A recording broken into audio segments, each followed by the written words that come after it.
Wonderful. You're good. Okay, I believe we are now live. Alex counted down from 3, but apparently he forgot that when you count down from 3, there are only 3 numbers, and it was more like a 12-second countdown. All right, I hate running this thing for Mark. I forget that there's always a prompt that says, "Are you sure you're ready to start the show?" before it starts. So my bad. Yeah, that's tough. So I should clarify why we're getting a little bit of a late start tonight and go through a couple quick things. Some taking care of business. Number one, we're late because I refused to do a show after 10 o'clock without a beer, so I had to stop at the store. And number two, because we're late, we're not going to recap last week. We're just going to get right into the players. Alex, you got a problem with that? Nah, I don't really want to talk about last week, to be honest. So. Yeah, last week was, you know what it was, Alex? It was a WTF boom. But Alex doesn't want to let me play that sound clip, so. You can play it if you want. I already closed it, man. We can do whatever we want. Mark's not here. I know, that's the beauty of it, but okay. Feel free to just throw on random music as you see fit. All right, well, if that's the case, then you know what, Alex? If that's the case, then we're going to have to do, oh, God, do it. Just do it. Okay, here we go. I hope that worked. You're totally out now. You ruined it. You ruined the moment. Okay. I can't even hear you now. Okay. All right. Right. So. You know I can't, like, your volume just destroyed from that. Yeah. Okay. My earphones are blown. Maybe we should talk about football. We could probably do that.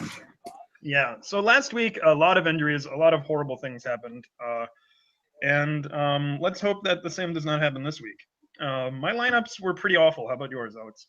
Yeah, not so hot. I almost went 0 for 12, but 2 of them pulled it out. I had a nice little Ryan lineup, and I had a Flacco, Pitta, Wallace lineup.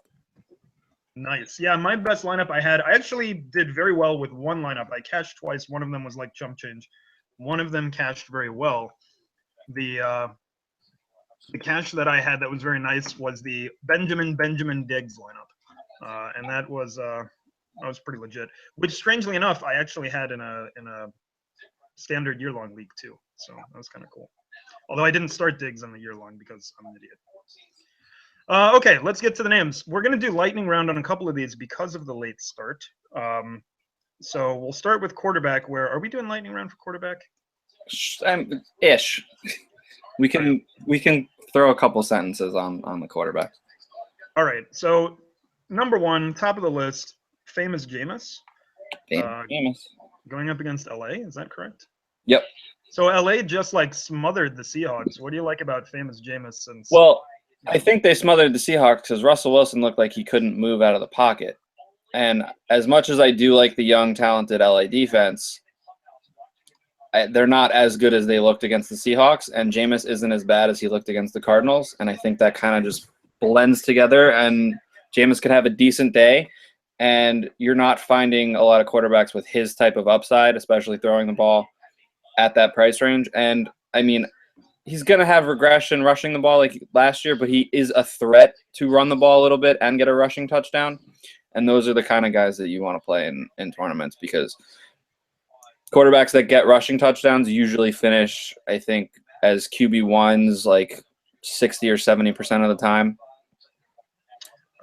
True, but what about the dude who's sitting on his couch eating a bagel right now, and he's very concerned because he's going to say, look, famous Jameis did a whole lot of diddly squat against the Cardinals, and now he's playing another NFC West team, and I'm expecting him to do a whole lot more of diddly squat.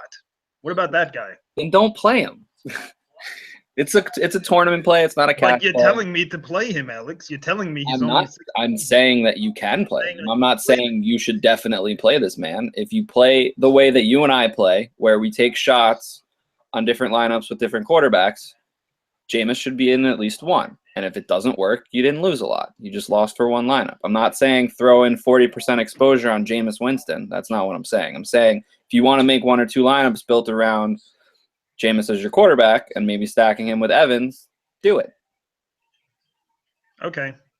Lightning round, Marcus Mariota. Dun dun dun. I mean, is this just the play everybody in the world against the Raiders? Like, should we even be playing like Antonio Andrews? And is he even on the team anymore? Like, should we be playing the practice squad Titans this week? Is that what the Mariota play is about?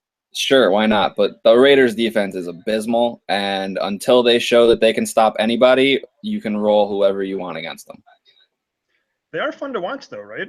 Yeah, they're fun to watch because they're so bad, which means the offense does well for Oakland, which is good for everyone with Carr and Cooper shares and Crabtree and Walford, who are also great plays this week because Dude, Clive looked legit. Like he was Clive like looked rumbling, bumbling. We had him week 1, he didn't show up, and then he kind of did last week. I'm a little sad that Cooper touchdown got taken back, but I mean, what are you gonna do? But regardless, because Oakland's offense is good enough to keep this game high scoring, and their defense is so bad that they are definitely keeping this game high scoring, there's a lot of value to be found in this game. Okay, I concur, actually. And as mentioned previously, when we agree on a player, it's usually good. When we disagree on a player, I'm always right. Well, it's true. I mean, the only player we've disagreed on was Kelvin, and he's a beast. Oh, my God. Okay, fine. All right. So, lightning round, quarterback, Fitzmagic. So you're a Jets fanboy. Tell us more about this Jets fanboyness. Like, the offense looks great. Do you write fan fiction about them? No, I don't write fan fiction about the Jets. I'm sorry. Ryan and Brandon were in a desolate wasteland called New Jersey. Jersey. I did almost cry when Marshall went down, but we were. Brandon everybody was saw how sad I was on the podcast last week. So wounded in the knee by an enemy infantryman. Ryan picked him up from the ground. This is Alex Hanowitz's fan fiction page, guys. It's called jetsandmets.com. jetsandmetsregrets.com. And it's just nothing but fan fiction about the New York teams that nobody cares about. You can't talk shit about the Mets until your team wins the World Series. I'm sorry. I don't know what you're talking about. We're talking about football, sir. Well, so, all right, explain why this is not just fanboyness on the Fitzmagic. Because the offense looks great. Fitzpatrick is in sync with his receivers. If they're all healthy and on the field, he has 3 great receiving options to throw to in Marshall, Decker, and Nunwa. And the extra option. Really? Is that necessary? 2 more puffs? All right. Okay. Anyway, and Forte brings a different. I can't hear you. Forte I'm brings still waiting for the sponsorship money from whatever company this is. iHeartQuinoa.com. Great. All right. So Forte brings a different element to this offense in that he's so versatile that when he's on the field, you don't know if he's running or throwing. Where last year, if Ivory was on the field, more than likely they're running the ball. Powell was on the field, more than likely they're throwing the ball. Now with Forte in the mix, because he is such a versatile back, they can do anything with him. They can throw on first down, they can run on third down, and you really have no idea what to expect from this offense. So it frees up a lot of the other weapons on this team. Also, with Enunwa showing that he is legit, it's freeing up Marshall and Decker.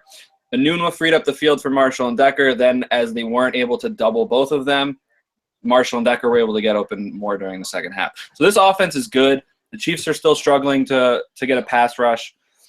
They played decently against the Texans, but again, I still don't think that passing game is as good as people think it is right now with Nuke and Fuller.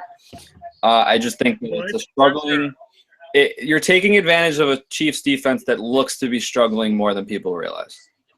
I think there's the counter argument. Remember the guy sitting on his couch who's eating a bagel? He's going to say, yeah, but the Chiefs are terrible. They're just going to run all over them. Fitzmagic isn't even going to have to throw the onion. He's just going to run. So what do you say to that guy? This is a passing offense. I mean, Forte needed 30 rushes. Not when you play in the Chiefs. Nobody passes on the Chiefs because they're terrible. Yeah, but they can stop the running back too, so they're going to have to throw at some point. Their offense isn't putrid to the point where they're not going to put up 0 points, even though our defense is. You can't stop Matt Forte. He's the train with no wheels. That's so false. I love Forte, and I'm happy he's on my team, but he is not an unstoppable train. Technically, a train with no wheels would be very easy to stop. But either way, right along. Forte gets involved in the passing game also, so that helps Fitz. All right. QB lightning round. Carson Wentz decimated my Chicago Bears. Yeah, it was rough. Who, let's be honest, I actually had some tiny bit of hope that the Bears might not suck. They suck. Yeah, They're really bad. probably the worst team in the NFL, arguably. Well, you're still going up against Cody Kessler and the Browns, so not quite yet. Cody Kessler is the starting quarterback for the Cleveland Browns. You are not worse than that. I'm sorry. It's impossible to be worse than that right now. Even as bad as you guys are, it's impossible to be worse than the Browns right now.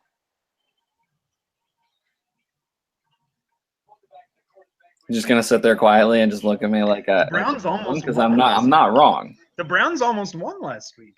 The Bears when didn't even McCown come was close still to starting. almost winning. McCown was still playing, and now McCown's gone. Now they have Cody Kessler. This changes the entire dynamic of that team. All right, whatever. The Browns have and will remain a college football team. Yeah. So amongst the NFL teams, the Bears are the worst. Fair. Okay, so what do you like about fair statement? Carson Wentz going against Pittsburgh? Yep. Shootout? Wasn't a shootout last week. Well, yeah, that was a game stack that I think a lot of people did. Yeah, that one in New Orleans, New York, kind of disappointed the slate. That's kind of what got this week started on a really bad note, and it just ended poorly. It just wasn't a good week. You know what Philly doesn't have? They don't have a secondary, which the Bears very conveniently did not exploit. Yeah, I think Carson's not going to have the same kind of success he's had against Cleveland and Chicago, which right now are the two worst defenses in football, other than maybe the Raiders. I still like he's basically, to me, he's Alex Smith with better arm talent, but a worse supporting cast around him. So he's going to get those short routes, but I think as Pittsburgh starts to score points, somewhere Nelson Aguilar is crying himself to sleep. Yeah, and Aguilar's bad. Somewhere Dorial Green Beckham is sobbing himself into a bowl of Cheerios. He's getting like 40% snaps. He had 2 targets. I mean, the second most targeted guy is the guy we're going to talk about later, Trey Burton. Let's go. Okay, lightning round, ding. Sam Bradford. I am not buying Sam Bradford, but you are. Yeah, I'm okay with it. He looked great this week. I mean, it was so impressive to see what he did off of being in the system for 2 weeks and only having so little time to get ready with this offense, and to do that in a divisional game against the Packers, who from the start of the season were the favorites. That's very impressive. And to hook up with Stephon Diggs that well in his first start was very impressive. So even though this is a really tough matchup and obviously not a cash play, he has upside because he did it against a pretty solid defense. And if Carolina scores a lot, he's going to have more opportunities to throw. And he doesn't have a running game to really lean on, so they're going to need him to put up points. Otherwise, this could just be a really bad blowout. Because this is a lightning round, I'm just going to offer my 2 cents here on Bradford, which is roughly this. Luke Kuechly is going to turn Sam Bradford into a pancake. All right, running back. Running back. Are we doing lightning round on running back? Yeah, we got a bunch. Tevin Coleman, 4,500 against New Orleans. I love this pick. I think this is like a put him in your lineup and like you're happy type thing. Am I right? Yeah, I like it. I'm not going to lock and load him everywhere, but it's a good play against a bad defense on Monday night in the Dome.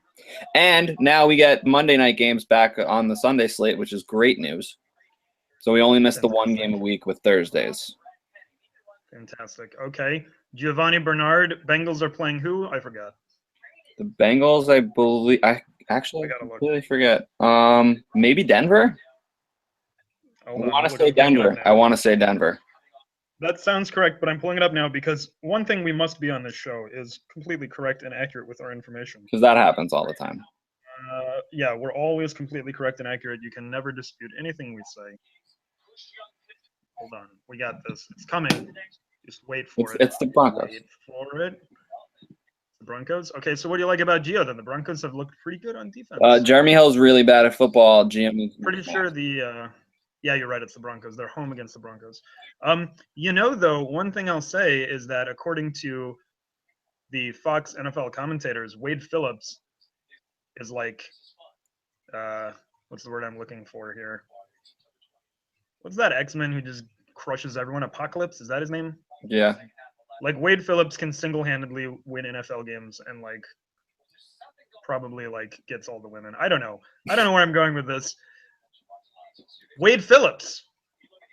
No, dude, they were really like splooging themselves over Wade Phillips on the broadcast. Did you see that? They kept showing shots of him, and they were like, Wade Phillips, let me tell you something. This guy right here, he could probably tackle the whole other team single-handedly by himself. See, I watch Red Zone, so I don't have to listen to the bad hashtag analysis. They're pretty terrible. Okay, so Gio, we like more than Jeremy Hill. I agree.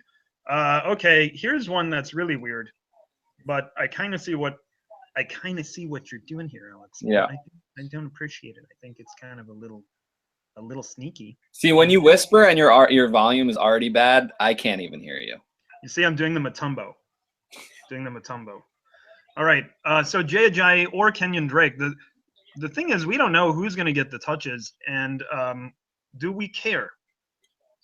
We should care for this week only. That's the thing. They're playing the Browns. The Browns are really, really bad, as we've stated multiple times already today and in the past 2 weeks. So personally, I think Drake's better than Ajayi, and Ajayi's in Gase's doghouse. Drake had that touchdown at the end of the game last Nobody week. wants to be in Adam Gase's doghouse, except Adam Gase's dog. Well, also, Drake catches passes more so than Ajayi. Ajayi is more of a first, second down grinder. Of course, keep an eye on the injury report. Arian Foster apparently might play, which is kind of crazy because he never comes back from injuries this quickly. But if you have to, this is definitely not cash viable in any way.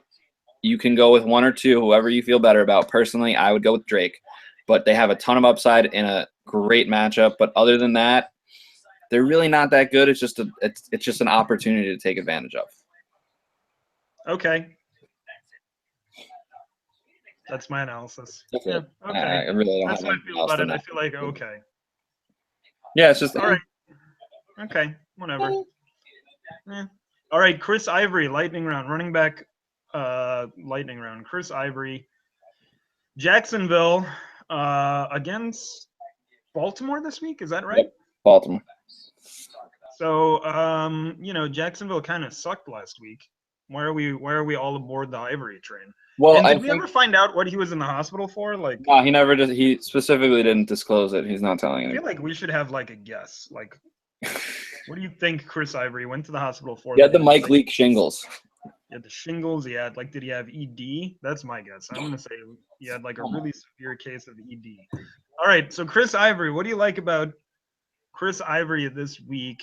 Basically, he's not TJ Yeldon because TJ Yeldon has been awful running the football. And I think that they just kind of needed something different for this offense right now to take a little pressure off of Bortles.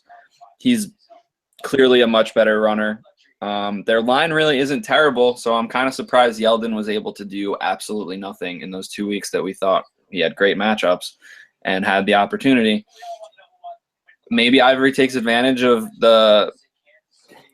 this opportunity that Yeldon has laid in front of him. And I mean, as a Jet fan, I watched him he's a good runner. It's just he needs to stay on the field. When he's on the field, he's a good play. So I think he takes a lot of those snaps away from TJ. I think TJ kind of gets relegated to third down and 2-minute drill type snaps. And Ivory really dominates this backfield going forward. And this is a great matchup to do it. I mean, we saw Crowell bust out a huge run off this Baltimore defense this weekend. They kind of bottled them up after because, well, Crowell isn't that good of a running back, but Ivory has the potential to do that and also be more effective on a play-by-play basis. Okay, so Chris Ivory officially not TJ Yeldon. Good. All right, Jerick McKinnon, 3,800 on DraftKings. Obviously, well, not obviously yet, but I'm going to go ahead and assume that Adrian Peterson has been ruled out. You would think so. I mean, he tore his meniscus in some way, so he's either going to get a 4 to 6 week repair on his meniscus, or he's going to get a complete thing done, which is 4 to 6, which is a season. And even if they decide not to go with surgery, it's hard to imagine him playing off of week 1, like 1 week after an injury, especially on a Monday night in a short week. Right. Doesn't look good. I agree. But presumably no Adrian Peterson. I don't like the McKinnon play just because of the matchup. And we don't really know how the snaps are going to shake out between him and Asiata. So basically this was more of he looks like a great value play on paper, but I wouldn't do it this week because of the defense, because we don't know how this backfield really is going to shake out for this week. and going forward. And they didn't really look good running the ball when AP was in or when he left the game on Sunday night. Here's what I'm going to say. A lot of the experts have gone on the record this week saying that Asiata is the play. I watched the preseason. And I agree this week that I don't want either of them. But if Peterson misses any amount of extended time, I think McKinnon is the guy you want. Yeah, season long. This week, stay away. But going forward, definitely. But I think that's important because a lot of people out there are saying Asiata. I completely disagree with that. And I could be wrong. And I know past usage and even usage this week, Asiata had more touches this week after Peterson went out. So I really am basing this off of nothing other than a gut instinct. Well, I also think that McKinnon kind of was a little hobbly last week and into this week. I don't think he played much week 1. I think that's why they kept the snaps down this week. I think that if AP is out for a long time, they want McKinnon to be the guy, but he needs to be fully healthy yet. I don't think he's 100% right this second, but he will be soon. So I would definitely wait this week, hope that he does well enough, but not too well where his price goes up. And then next week, I think he's a much better play. I feel you. Okay, lightning round continues. Darren Sproles, I'm with you on this one. He got a lot of usage. He's getting more usage than Ryan Matthews. And again, as mentioned, this is against Pittsburgh. We saw what Gio did against Pittsburgh last week. Had a very nice game. Fits the Gio role. It's the same role, and this is the first game that they're going to actually be behind in, and they're going to need to use Sproles catching dump-offs out of the backfield. Check and check. Lightning round. Chris Thompson, Washington. Washington is playing who this week? The Giants? The Giants, that's right. Yeah. The Giants looked pretty good shutting down New Orleans last week. I don't know if I can get all over this Chris Thompson pick. I think it's similar to the Gio thing. The runner in front of him isn't good. Matt Jones is awful. They're going to be behind, and Thompson is their pass catching back, which means as the game goes on, he will be on the field more than Matt Jones. So it gives him more of an opportunity to hit value, and he's cheap. The last two, he had 11-something points the first week, and this week he had 8.8 without a touchdown. So, I mean, he's coming close to value with limited touches. I think he can get more this week where they need him more. Okay. Running back lightning round. Here's an interesting name. I actually sort of agree on this one. Only 3,100, so excellent. We talked about him last week. I don't know if you were on by then. Yeah. I think I was, but he didn't have a good week. Well, despite going up against the Giants. But I think, it's a good call to stay on the Tavares Cadet gravy train.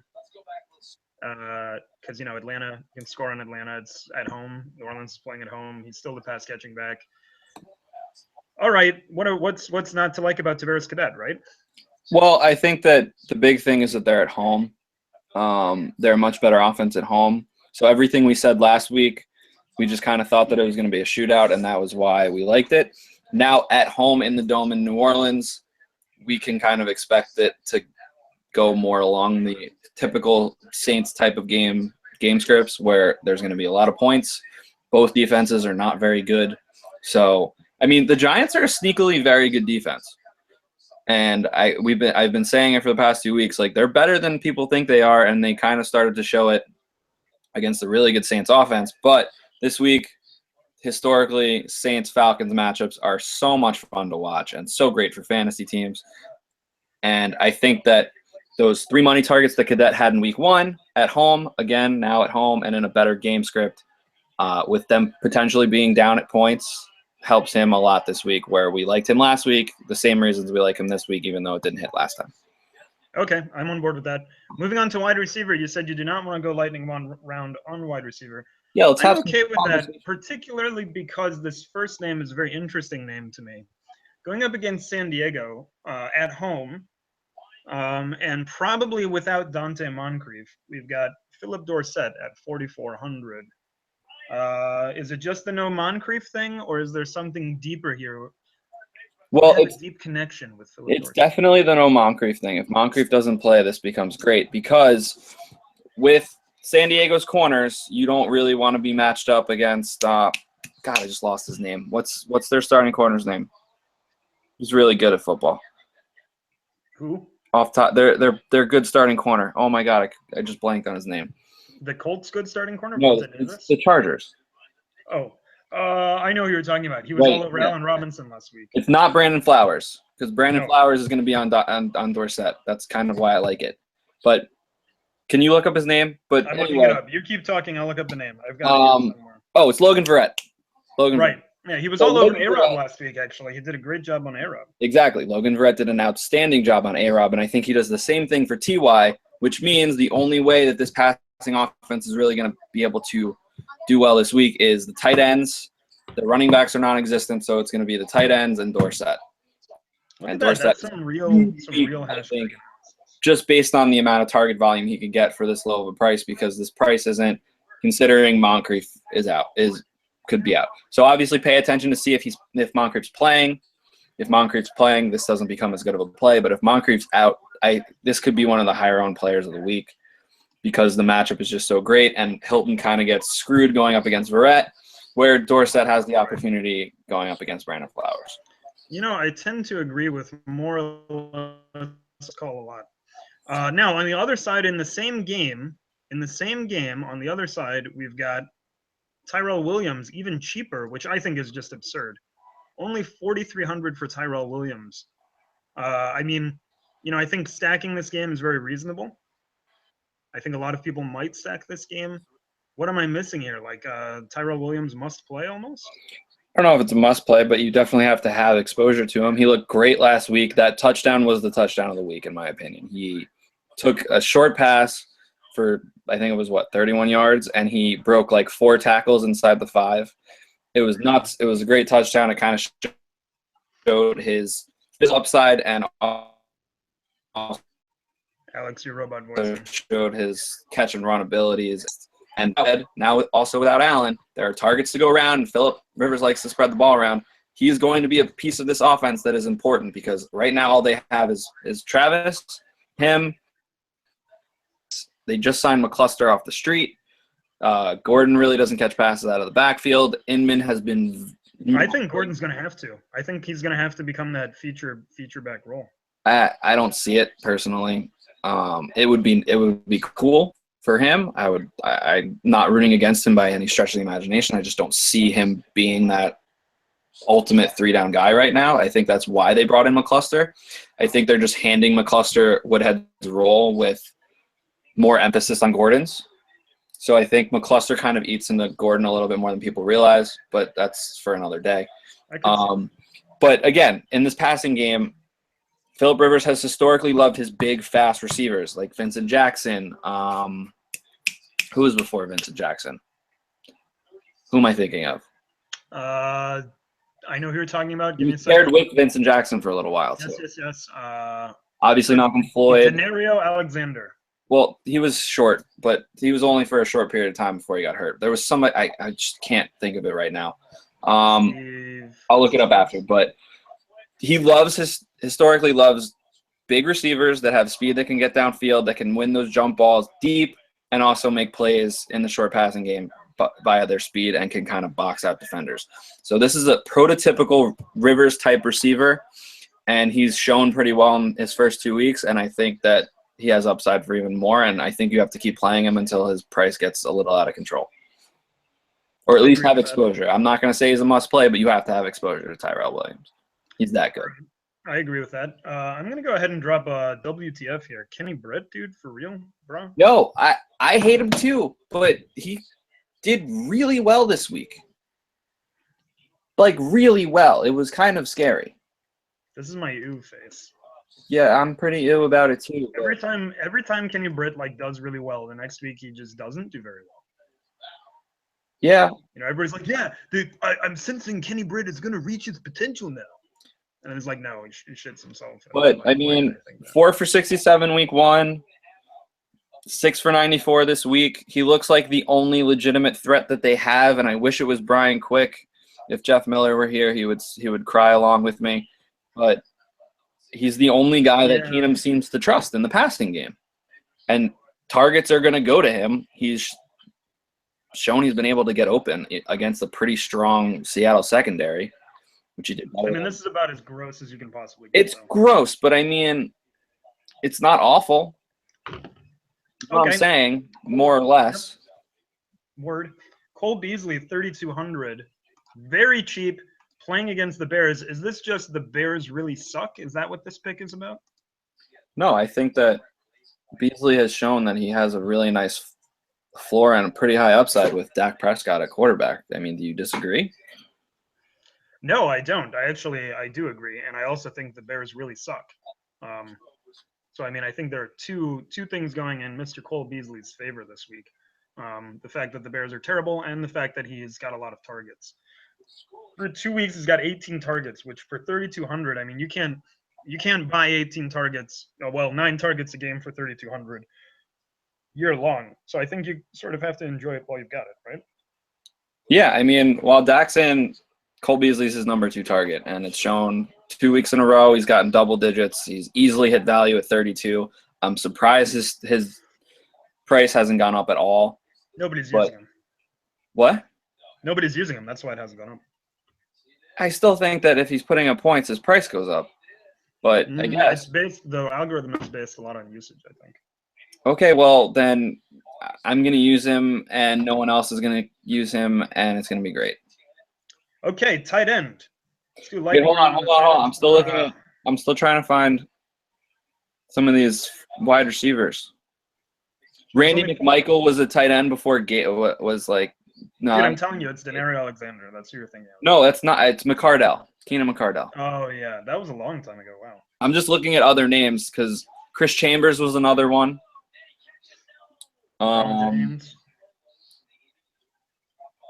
Keenan Marquette was towards the end of Rivers, though. That was early. I feel like there's one in like the 07 to 09 range that I'm missing. All right. Well, point taken. Moving on to tight end. Jesse James. I mean, is this I want every possible part of the Pittsburgh offense because I want every part. Well, he looked great. He looks like a more athletic Heath Miller, and you know how much Ben likes Heath Miller. I think he's kind of showing that even when Ladarius gets back from whether it's an ankle or if it's the concussion thing that people are still speculating on, I still think it's the ankle. I don't think it's concussions. He might just start outright over Ladarius. He's pretty good. Ben likes to go to him. I think that's it. I don't think Philly's particularly great at covering tight ends. I don't think that so far this season usage you can really glean anything going up against Gary Barnidge with RG3 at quarterback where he's not targeting him at all. And I don't think you guys really targeted Miller a lot last night, right? Well, I mean, the Bears are a dumpster fire, so. Right. So, I mean, you can't really say anything about how well they play against the tight end yet. I don't think they're that good at it. I think because Michael Kendrick isn't getting enough snaps where he would probably be their best cover linebacker, and he's in the doghouse for some reason. Fair enough. Okay. Dennis Pitta, I love this call. I loved the Pitta call last week. I actually played Dennis Pitta over Martellus Bennett in league, so I mean that was kind of dumb, but that was pretty ballsy. Yeah, I know, right? I actually went out of my way to pick him up and play him over Bennett, although I did keep Bennett rostered. So I like the call this week. I think Dennis Pitta, I remember seeing a stat today, Pitta is like the #1 targeted player on the Ravens. Yeah, Flacco loves him. Flacco has missed him for so long, and now he has him back, and he's like, you know what? I'm just going to give you the ball because you're my best target. And they're playing Jacksonville, right? Which just gave up like a lot of points to San Diego. So specifically Antonio Gates, and the week before they kind of shut down Cook, but I don't think the Packers offense was really using him that week. So I don't really think that you can clean that like you can't with the Philly defense. So okay, word is born. Let's see. What are we doing? What's the next name on this list? Jacob Tamming. Okay, so he's going against New Orleans, and is that it? And his usage is a lot more than we were expecting. Again, we thought with Sanu he was going to kind of be phased out of this #2 passing option, but I think he's still the #2 option for Matt Ryan. It just, I think Sanu and having Hooper and having Hardy and Algic Robinson are kind of freeing up Julio and Tammy for more things that Ryan likes to do, where he kind of just locked in on the two of them last year because he didn't have another option. Now he has a little bit better weapons that kind of spreads the defense out a little bit, and he can just still do what he did last year. They just have to respect the other weapons. Okay, I agree. Actually, I like the Tammy call. Although I will say, on the list so far between Jesse James, Pitta, and Tammy, I would play both of those two over Tammy and pay up for them. Yeah, but it's a nice. However, I think Jesse and Pitta are going to be higher owned, so Tammy's a nice lower owned pivot. Personally, is my opinion on the situation.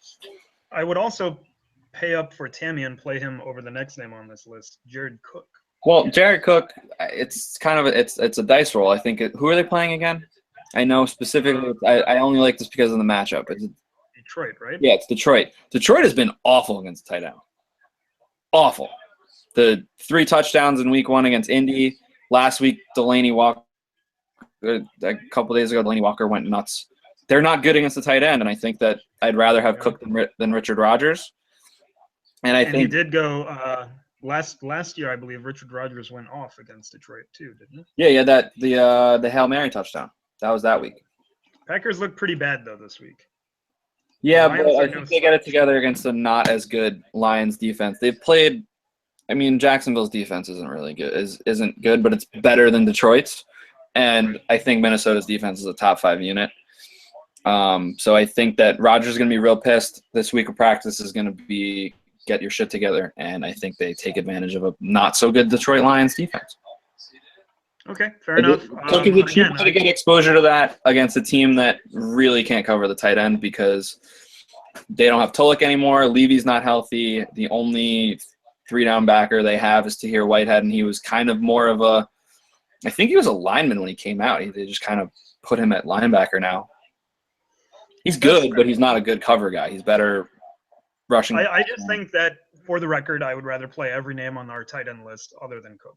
Yeah, but let's get to the last two. $100 cheaper. Clive Walford. Oakland can't stop anybody. Gonna have to throw. Walford looked very good last week. As long as he's getting usage, Walford is beast mode. So 2,800, right? Good play. And again, matchup-wise, Tennessee did not do a very good job stopping Rudolph. I know he didn't have a touchdown in week 1, but he had a pretty nice day. And last week, Eric Ebron should have had a much bigger day, but he got called for a phantom pass interference call, which that was not offensive pass interference by any stretch of the imagination. So they took a touchdown off the board for Ebron, but he did score against them. And Walford has the ability to score. Carr likes to throw it to him when he's on the field. I wish his snap counts were higher, but Walford is the receiving tight end of between him and Lee Smith. And he's a good red zone option for Carr. And again, I think this is a pretty high-scoring game just because both defenses aren't that good. I completely agree with everything you said. Now, a player we added to our Dynasty team that we co-own, you were dead on with this call. Great call by you. We talked about him before the show. And one of the things I said about Burton, the Eagles tight end, the new guy, was Aaron Burton, right? That's first. Trey Burton. Nice try. Trey Burton. Sorry, my bad. Why did I say Aaron? I don't know. Because you don't know who he is still. You just saw him do really well last night. Well, right. And one of the things that I said to you before the show was, look, his touchdown came on a roll where he lined up almost in an H-back position. You know, he's playing – they have a different they envision him in a different role than an Ertz. So a lot of people see him and they think, oh, he's an Ertz replacement. You can just plug and play him when Ertz is out. But he looks like they're going to, you know, he looks to me like he's earned a spot in the offense moving forward. Had a great game against the Bears. Not hard to do, but I think you play him again this week, right? Especially against Pittsburgh. Yeah, this was a great way to save a ton of money in your lineups for a guy that's really good. As long as Ertz is out, I really think that Trey Burton is the second most talented target that Wentz has.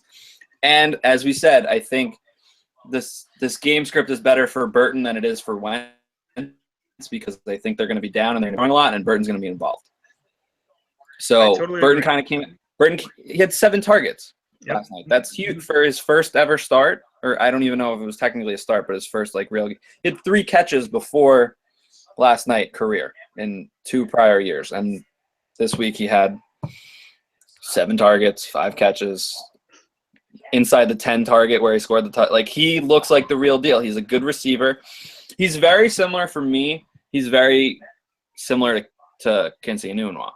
but Enunwa lines up more as a wide receiver. They're both similar build. They're both very athletic. I think Enunwa is a slightly better receiver, and Trey Burton fits more into that tight end, but he's an undersized tight end with a receiving ability that fits really well into this short to intermediate passing game that Doug Peterson has for the Eagles right now. I actually totally agree. You keep saying you actually totally agree on almost everything, like it's a shock. Well, like I said, when we agree on a player, just to reiterate, when we agree on a player, it's a very good thing. And when we disagree, I'm always right. So people need to know if I'm agreeing or disagreeing so they can figure out what's going to happen. Yeah.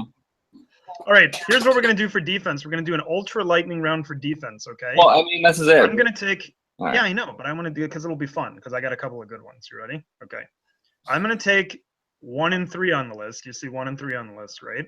Yep. And I'm going to say one sentence about each. You're going to take 2 and 4, and you're going to say one sentence about each. I don't know if I can just do one sentence, but okay. We're going to try it and see how it goes. And then if we want to go back and elaborate, we can. All right? All right, fine.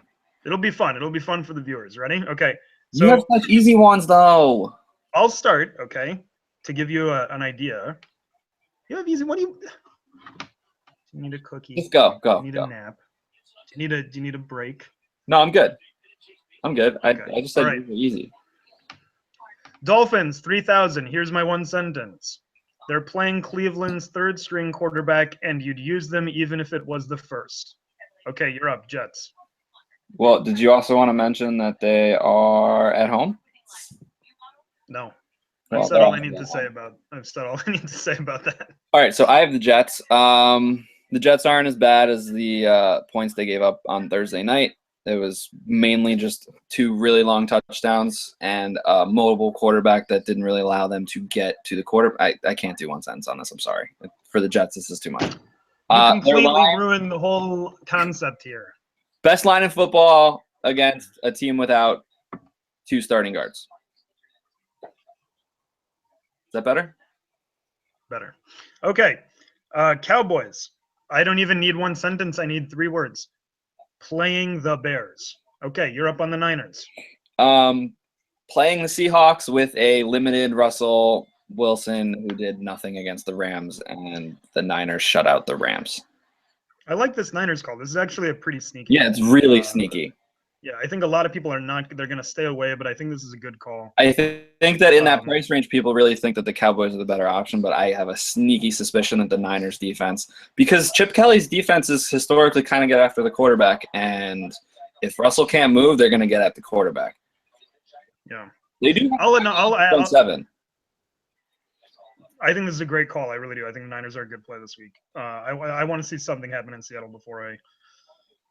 Yeah, he can't move. Doug Baldwin might miss time. Lockett dinged up his knee also. Lockett could be out. Rawls is probably playing, but not that you. But who knows how the touches are going to go at running back? I still haven't seen anything from Jimmy Graham. This offense is a mess right now. This is a situation you can take advantage of. Are they home? Hold on. They are on the road, which kind of takes it down a notch a little bit, but at the same time, it's still a solid play in a division game. Yeah. I'll elaborate a little more on the Bears. The Bears have been trying really hard to turn the ball over. Any possible way you can screw up, the Bears have figured out how to do it. They've missed field goals. They've had horrible drive-killing fumbles, interceptions, anything they can possibly do to screw the game up, they've done it. And I don't see that changing. And I think Dallas used to be the defense you could pick on, but I don't think that's true anymore. No, you can still pick on them. Your offense is just so bad that you can't. So terrible. Yeah. I mean, they didn't really play. I mean, I think the Giants somehow turned into better defensively than offensively. They don't really need their offense as much as they did, so I thought that kind of helped them in week 1. And last week, Kirk Cousins isn't good. People finally are remembering that Kirk Cousins never deserved the kind of money he was asking for. And his teammates are already bitching that he's not decisive and he's just really bad at football. This offense isn't good if they don't have a good quarterback. I can almost promise that McCoy is starting sometime this season, not because of injury, because of ineffectiveness from Kirk Cousins. I would agree. Okay. So, I don't think we've seen how bad the Cowboys defense really is, personally, because they've gone against teams that really aren't testing them. That's fair. I would like to read one comment from a user. We have comments? Then we can wrap up the show. Yes, this is my favorite comment I've ever got. So let me go ahead and read it on the show because it's fantastic. Hold on, let me find it. TubeSock000, who cannot spell Bennett. He spelled it Bennett. He says, Pete, usually you're an idiot, but I actually agree. And your is spelled Y-O-U. All of the spelling. Yeah, so usually you are is what you meant there, Tube Socks. You meant usually you are an idiot, which is Y-O-U apostrophe R-E. And in English, when we have a word that begins with a vowel, you're supposed to say an. So technically I'm an idiot, which I agree. I usually am an idiot. But I'm glad you agree with me on the no cook call. Any other good comments? Let's see. Karl Marx says, sup guys, I like the Niners D. So do we, which I think we just sort of went in depth on. I'm playing Vikes D until this week Ha goes off. How does Ha go off? Haha, Clinton Dix. Okay, good. Hoyer probably an upgrade over Cutler. I agree. Let's bring back McCown. That's a joke. Let's see. Pitta is a steal this week. Could not agree more. Dirt McGirt. Coach McGirt. Can we have just an hour-long show of you reading user comments? I can do that. So he spelled Beanit like it's like a mix of Benet, like John Benet, and like bean. I don't know. Tube Socks, let's see. What else does Tube Socks say? Austin over Britt. Okay. Yeah, I guess that's it. So good job. No, it's okay. You can call me an idiot. I am an idiot. Tube Socks is like taking it back. Like, don't backtrack, dude. No, it's cool. I know Tube Socks. We're all fans of each other here. What were we talking about? Is it time to end the show? I want to go get another beer. You want to do what? I was going to talk about the Jets, but okay, you talk about the Jets. My beer is empty, so for me the show is over. Go ahead, talk about, get it over with. Just get the fanboyism out. Guys, remember, JetsandMetsRegrets.com. That's Alex's fan fiction page. Yeah, I probably should start that. That would be fun. The Jets defense is good. They are into the abyss of enemy territory. And never mind. I don't want to talk about Brown Lots. I'm sorry. Go on. I don't want to talk about them anymore. I'm done. No, why not? I was narrating your fan fiction. That's it. Like I kind of, but like I don't know. Whatever. No, go talk. No, I'm done. What I have here, guys, is this is a page of fresh Alex fan fiction that he sent to me for like a review and editing. What is that? Are those your plays? No, this is you sent this to me. Don't lie. All right, this is a narrative about that is in pen or pencil. Eric I could Decker not explain that. Eric Decker and Paul Powell in like a romantic thing with dragons. All right, listen, I do love Alex. I don't get this fan fiction stuff. Like, you gotta clue me in. What am I missing here? Bilal Powell fan fiction, all about that life. There's also like something about dragons, and there's a love story, and I like dragons. Daniel Murphy is cool. It? Why is Daniel Murphy in here? He's not even a Met anymore. Yo, no. I hate me some Daniel Murphy now. Well, that explains why he's the villain. Anyway, guys, JetsandMetsRegrets.com. That's Alex's upcoming, right, Alex? Upcoming? Yeah, upcoming. Fan and fiction. then there will be another piece about how bad USA Hockey was tonight. Yes.